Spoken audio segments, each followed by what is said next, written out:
Takže pekný dobrý deň. Po 7 krát sa schádzame, aby sme opäť privítali velikánov svetového či domáceho tenisu. Tento rok je zostava jasná. Ivan Lendl, John McEnroe, Mansur Bahrami, Peter McNamara. S tým, že najprv to bude dvojhra John McEnroe, Ivan Lendl, no a potom do štvory ešte k nim pribudnú páni Mansur Bahrami a Peter McNamara. Roman, posledná informácia spred pár minút hovorí o tom, že vraj je vypredané, je to tak?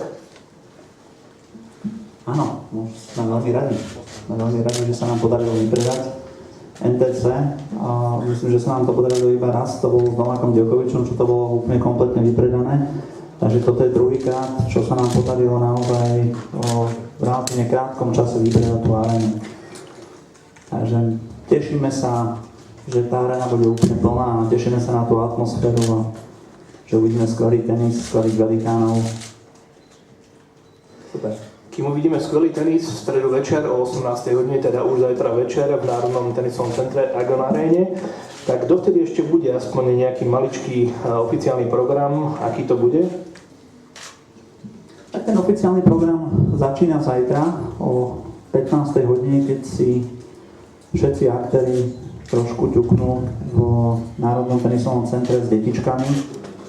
Predsa len treba tie slovenské deti motivovať k športu, k tenisu a dúfam, že za tú pol, 3/4 hodinku, čo si budú môcť vychutnať pár loptičiek so všetkými aktérmi, tak nasajú tú atmosféru a budú si takisto môcť aj rodičia a diváci takto voľne vychodiť všetkých aktérov. To bude v podstate jediná možnosť, kedy budú môcť získať nejaké zaujímavé fotografie a spomienky na túto akciu.